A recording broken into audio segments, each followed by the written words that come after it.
Hi everyone, I'm Romana and this is the Versatile Artist. And first of all, I want to thank you for watching my videos and for subscribing to my channel. That's really awesome. Thank you very much. And today I want to talk about how to overcome your creative block. We have all been there. We have this great idea, we're on fire. But then when it comes to sitting down and to developing it, we can get stuck. And that's not really a nice feeling. Our mind gets blank, like the paper in front of us. The canvas is suddenly way too big, the mountaintop too high to reach. And it's scary. It's actually a really scary time. And we doubt ourselves. Self-doubt is very fast, like the newest Tesla. It suddenly overwhelms us and it can actually endanger that idea from ever reaching the surface, to ever being unfolded, to ever see its actual potential being unfolded. And in the worst case, it can actually lead to a downward spiral that takes us further and further away from the original idea. But what can we actually do about it?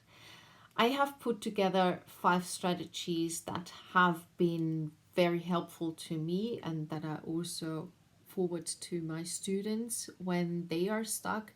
It's a basket full of strategies because every issue, every project needs a different approach. Sometimes I combine them. I follow my intuition with which ones I take, and that's what I want to forward to you, to follow your intuition. And maybe there is one or two strategies in my basket that will be helpful for you. Maybe later down the lane in your creative life you will choose another one. Maybe you develop your own strategies. So this is more like an inspiration for you, and I hope it will help you.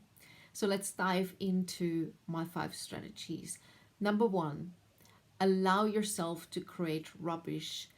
This is so important, and I use this one most of all of them. And I actually, it's my starting point for all my projects, that I allow myself to create rubbish first. So whether it is starting working on a scene or on a character, that I first allow myself to be really bad, to be like, I call it the talentless version of it.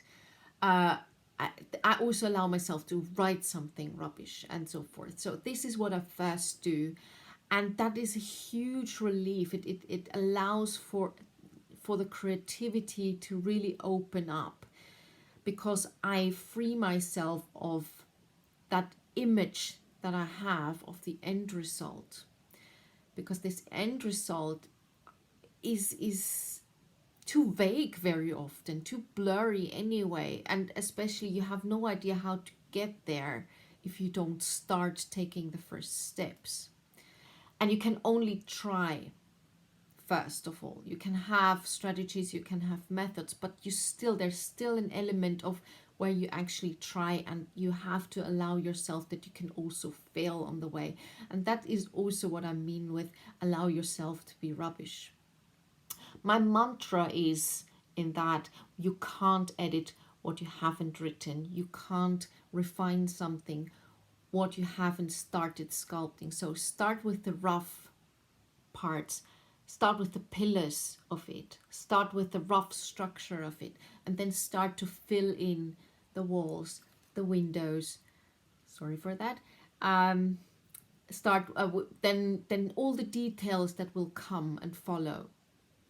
But first you need something you can work with. So never forget, if you want to edit something, you have to create something first. Otherwise you can't do it. Strategy number 2 is reconnect with your why. I have a video on that and I will link it down below. It's not very long, so you might want to check it out after watching this video. I'm very passionate about it, to knowing the why you first embarked on something. And when you lose that, when you lose the why, the reason why you started with this project in the first place, then it's very easy to get stuck at some point. That's why it's very important to have a really strong awareness of that why. But check out my video. I'll talk about that in much more detail than I can do here, because today is about the strategies. Number 3, focus on the process and not on the result. This is really like the sibling to strategy number 1. And what I mean with that is enjoy the process. Enjoy it. Break these huge goals that you have down into small, doable chunks that are achievable per day or per week or even per month. And then you can actually celebrate those milestones on the way, which is really good for the motivation anyway. It's really important that you allow that to happen, because and give it the time and space to develop. Otherwise, it's very easy that you get lost in the journey, and you lose the motivation. It's also not about whether somebody likes it or not in the end. This should definitely not be the focus of the work that you're creating. You really have to focus on the process itself and enjoy that. That is actually why you're doing it, not so much because of the result. Yes, you should finish it in the end, because otherwise you end up with loads of unfinished projects, and that can be quite frustrating because you can't show anything to anybody, and you can't look at something and say, hey, I created that, everything is unfinished.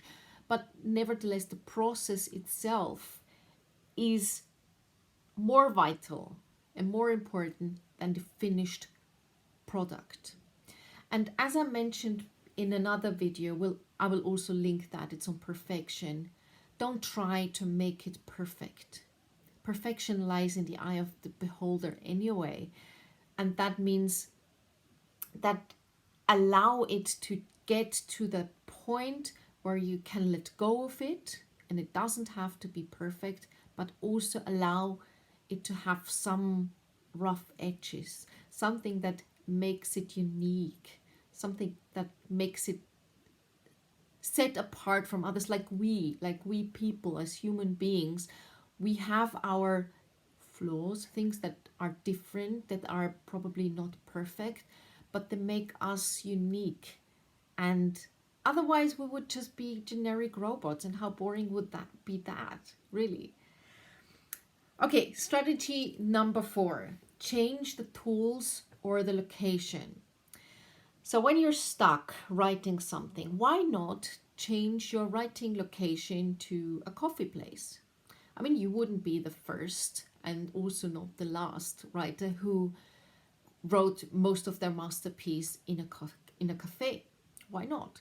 Or if you are, for example, a graphic designer and you're used to do all your work on the computer, and yet suddenly you feel really stuck, maybe take a sketchbook or a piece of paper, some crayons, and start to draw again.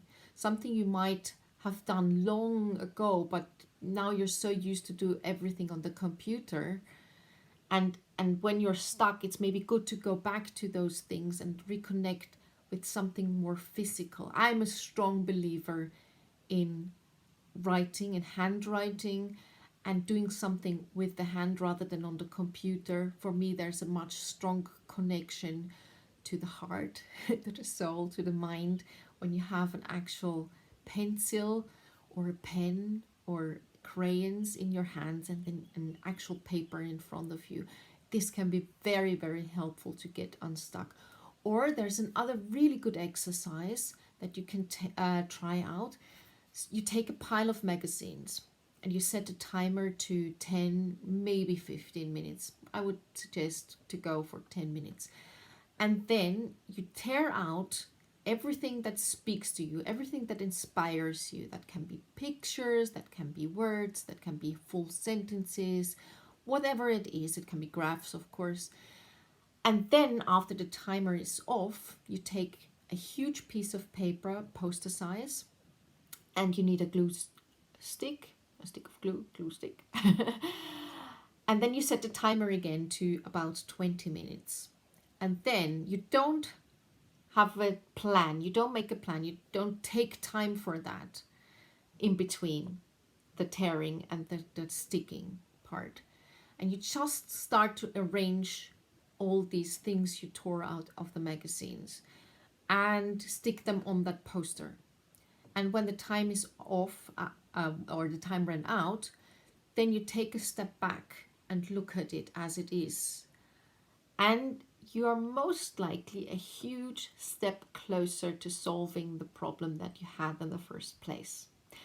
And this exercise is not just for when you're stuck. It's a really powerful one. I like to use it for many themes in my life because it gives me more clarity. It sorts out my thoughts and it taps into the subconscious, but also into places in the brain that are sometimes underused. Okay, strategy number 5, accept input from others. And I don't mean feedback with that. Absolutely not. It's actually the opposite.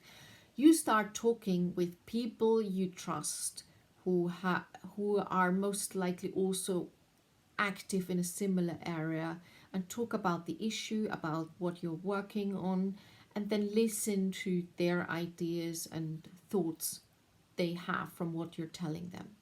Sometimes it's the act of talking loudly about it that is enough to find your solutions. For me, this is actually very often vital when I get stuck with anything. It doesn't matter what, it's important to actually speak loudly about it, and then suddenly I find solutions that I couldn't think about when I was just pondering on it only in my brain. So these are my 5 strategies, and I hope they are helpful to you or inspire something in you so that you can move on with your project and get deeper into it and make it real. And I would be interested to hear about your strategies. If you have some, share them down below in the comments. If you like this video, give me a thumbs up. I will keep this short now. We'll see each other next Sunday again. Stay healthy, stay creative, and be brave. Take care. Bye-bye.